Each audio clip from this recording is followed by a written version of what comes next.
Back नाज़रीन, साबिक US national security adviser John Bolton ने CNN को एक इंटरव्यू दिया और उसमें एतराफ़ किया कि मुख्तलिफ ममालिक में वो हुकूमतें बदलते हैं, वहाँ पे कू करवाते रहे। और फिर जब सवाल जवाब हुए तो बल्कि पहले आपको सुनाते हैं क्या सवाल जवाब हुए और क्या एतराफ़ उन्होंने किया, आइए देखते हैं। One doesn't have to be brilliant to attempt a coup. I disagree with that. As somebody who has helped plan coup d'etat, not here, but other places, it takes a lot of work. You cited your expertise having planned coups. I'm not going to get into the specifics, but successful coups? Well, I wrote about Venezuela in the book, and it turned out not to be successful. Not that we had all that much to do with it, but I saw what it took for an opposition to try and overturn an illegally elected president, and they failed. I feel like there's other stuff you're not telling me, though. I'm sure there is. जी नाज़रीन, second world war के बाद कम से कम 72 ममालिक में America ने regime change की कोशिश की और जॉन बोल्टन सदर ट्रंप के नेशनल सिक्योरिटी एडवाइज़र थे और उन्होंने अपनी इस किताब the room where it happened उसका भी जिक्र किया। और इसके जब आप सफ़ा नंबर 247 को देखते हैं तो वहाँ पे आपको पता लगता है जो उन्होंने खुद कहा कि वेनेजुएला में कू कामयाब नहीं हुआ। तो मैं बड़ा इंटरेस्टेड हुआ, मैंने कहा पढ़ूँ तो सही कि वेनेजुएला में ऐसी कौन सी चीज़ थी कि वहाँ पे जो अटेम्प्ट था रिजीम चेंज का अमेरिका का, खुद जॉन बोल्टन कह रहा है कामयाब नहीं हुआ। तो उसमें हमें पता लगता है कि वहाँ पे जो कू का रिजीम चेंज की कोशिश की थी अमेरिका ने, जो जॉन बोल्टन ने कहा, तो इसी किताब के सफ़ा नंबर 256 पे लिखा हुआ है कि वहाँ के डिफेंस मिनिस्टर और तमाम जर्नैल उन्होंने एक प्रेस कॉन्फ्रेंस की थी और सदर निकोलस मदुरो उनके साथ अपनी लॉयल्टी का इजहार किया था, and which was not what we wanted. और अमेरिका कहता हम तो ये नहीं चाह रहे थे, लेकिन वहाँ के जर्नैल जो थे वो खड़े हो गए उस सदर निकोलस मदुरो के साथ और डिफेंस मिनिस्टर के साथ एक प्रेस कॉन्फ्रेंस की। फिर इसी किताब के सफ़ा नंबर 275 पे जॉन बोल्टन लिखते हैं, नेशनल सिक्योरिटी एडवाइज़र, कि जनाब जो अपोजिशन लीडर थे उनकी अहलिया फबियाना रोजेल्स, उन्होंने एक दौरा भी किया, रूजवेल्ट रूम में भी आई, सारी उनसे बातचीत भी हुई। फिर रशिया का ट्रंप ने भी कहा कि Russia has to get out, और वहाँ पे सारी कहानी चली। और इसी किताब में हमें वेनेजुएला के केस में पता लगता है चीन, Russia, America, big power game क्या हो रहा था। फिर ऑपोजिशन की एक और स्ट्रेटजी भी इसमें उन्होंने डिस्कस की, पढ़ने से ताल्लुक रखता है कि रिजीम चेंज ऑपरेशन नाकाम किन किन वजह से हुआ।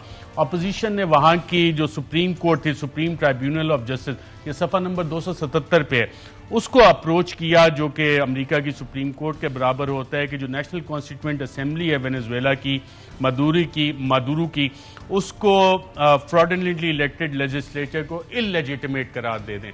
और आप बाकी भी चीज़ें पढ़ें तो बहुत इंटरेस्टिंग इसमें चीज़ें हैं कि वहाँ पे रिजीम चेंज ऑपरेशन नाकाम क्यों हुआ और अली जैद साहब पाकिस्तान में कामयाब क्यों हुआ। मैं आपको बड़े सिंपल तरीके से समझाना चाहता हूँ, 90 सेकंड से कम में।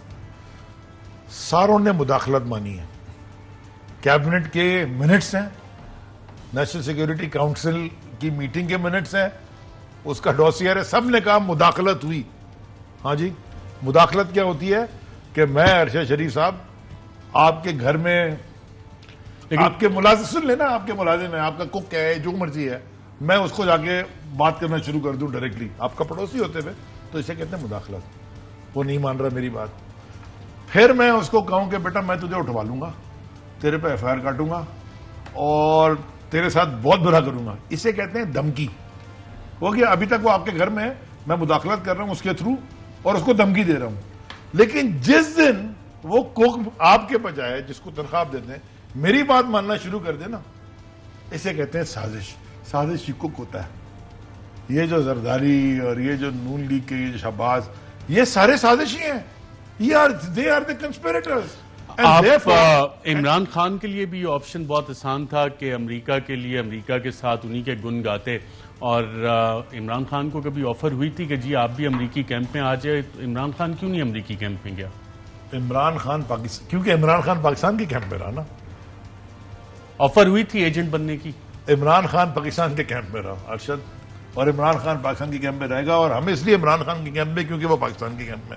मैं अमेरिका रहा हूं, मैंने ये जो बाइडन और कैरी इन सबसे मेरी मुलाकातें हुई हैं, एक जमाने में 2008 में कई दफा हुई हैं, जब ये सेनेट के फॉरेन रिलेशंस कमेटी के चेयरमैन थे जो बाइडन।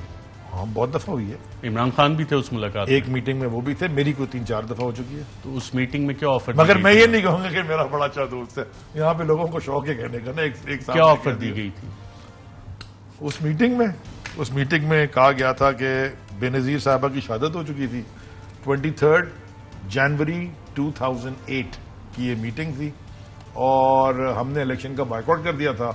उसमें जॉन कैरी साहब भी थे, जो बाइडेन साहब भी थे, हैरी एक जो सेनेट कमेटी के चेयरमैन थे, वो थे 8-9 सेनेटर्स बैठे थे। और उन्होंने कहा,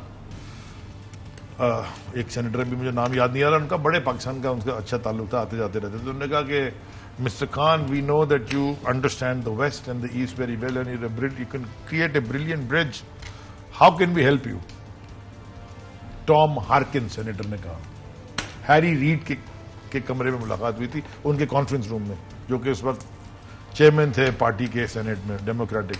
तो खान साहब ने उनको कहा, the only thing you can do for me is to not do anything for me, because Pakistan I will end up, God forbid, like Benazir Bhutto, because and he said, and he also said, जब सबसे interesting बात की थी ना खान साहब ने, उन्होंने कहा 200 साल पहले तुम हमसे सीख के गए थे ना, कोई बात नहीं, आज तुम ऊपर, हम तुमसे हेल्थ में, एजुकेशन में, हम आपके साथ काम करने को तैयार हैं, लेकिन हम आपकी मदद नहीं चाहते। देखें, पाकिस्तान में लोगों को कॉम्प्लेक्स है कि यूएस नेशनल सिक्योरिटी एडवाइजर की कॉल आ जाए, धमकी लगा दी जाए तो टांगे काम जाती हैं, लोगों की, बड़े बड़ों की टांगे काम जाती हैं। एडवाइजर वो तो बहुत बड़ा आदमी है यार, वो थोड़ी कॉल करता है, क्या बात कर रहे हैं नहीं? आपको पता है यूएस नेशनल सिक्योरिटी एडवाइजर कोई कॉल वॉल नहीं करता, वो तो नीचे स्टाफर की है कि नहीं किस को कौन मेरी बात सुने, आती हैं, स्टाफर की कॉल आ जाए, इस तरह की किताबें आती हैं, उसमें लिखा होता है कि किससे बात हुई, वेनेजुएला में कौन किससे बात कर रहा था, एनएसए किससे कर रहा था, जॉन पॉम्पियो किससे कर रहा था, सब आ गया, डिक्लासिफाइड डॉक्यूमेंट्स में आ जाता है। मैं यहाँ की पॉलिटिशियंस की बात कर रहा हूँ, यहाँ कोई स्टाफर कॉल कर देना 202 के एरिया कोड से, याद नहीं है वो आपके टीवी के ऊपर एक जमाने में 202 का एरिया कोड कितना मशहूर था मुशर्रफ साहब के दौर में, 202 के एरिया कोड से कॉल आ जाए किसी को, किसी थिंक टैंक के किसी स्टाफ, वो उधर खड़े हो जाते हैं कि मुझे अमेरिका से कॉल आ गई। वो ये खान साहब ने जो कहा ना, सुपर पावर इज अल्लाह, पहले ईमान अपना पक्का करें प्लीज। देखिए ना, बड़े बड़े मुल्क, सर इस मुल्क में 22 मार्च को 57 इस्लामिक मुमलिकत के फॉरेन मिनिस्टर से, चाइनीज फॉरेन मिनिस्टर की नोट स्पीकर था ओआईसी कॉन्फ्रेंस में, आप किधर खड़े हुए थे? तो 22 मार्च को आप यहां खड़े थे और 9 अप्रैल को यहां गिर गए। आप पहले ये जो रिजीम, ये पूरी गेम तो समझे, गेम इतना बड़ा ग्लोबल और रीजनल चल रही है। रिजीम चेंज के लिए वैसे मिनिमम पाकिस्तान में कितने पैसे चाहिए हो सके, कितने डॉलर चाहिए होंगे? ये तो हमारे तो एक रोलेक्स पे बिक जाते हैं, अगर 30-40 मिलियन डॉलर अमेरिका ऐसी फेंक दे यूं करके तो सारी गेम उल्टी हो जाती है। 30-40 मिलियन डॉलर बहुत छोटा सा अमाउंट है, वो तो यहीं पड़ा होगा शायद एम्बेसी में दूर जाने की। ये तो कोई, ये प्लॉटों पे बिकते हैं अरशद, ये घड़ियों पे बिकने वाले लोग हैं। आप असेंबली में देखा नहीं है कौन बैठते हैं? आपको क्या करना होता है? मुझे पता है ना, वो टोला जो इधर से इधर शिफ्ट करता है, इधर चला जाता है, वो जमात जीत रही होती है, हवा इधर चली इधर चला जाता है। और हमारे पास भी वो टोला आया था। अब मैं आपसे पूछता हूं, मेरे बड़े ऐसे दोस्त हैं, मैं सामने रिजल्ट रख देता हूं आपको, तारिक चीमा साहब काफ लीग के, मेरे से बहुत अच्छी उनकी दोस्ती है, लेकिन मैं उसे देख रहा था, उन्होंने 2 हल्कों से इलेक्शन लड़ा, एक हल्के से लड़ा पीएमएलक्यू के टिकट पे, माशाल्लाह जीत गया, शायद 172 था, if I'm not mistaken, और बाजू वाले हल्के से इंडिपेंडेंट खड़े होकर 19,000 वोट ले लिया, पीटीआई वाला का 8,000 वोट से हार गया। जरा मुझे समझा तो दें कि अगर आप पीएमएलक्यू के टिकट पे हल्के से लड़ रहे हैं, बाजू वाले हल्के पे इंडिपेंडेंट खड़े होकर 18,000 वोट लेके क्यों आपने फारिग करना था?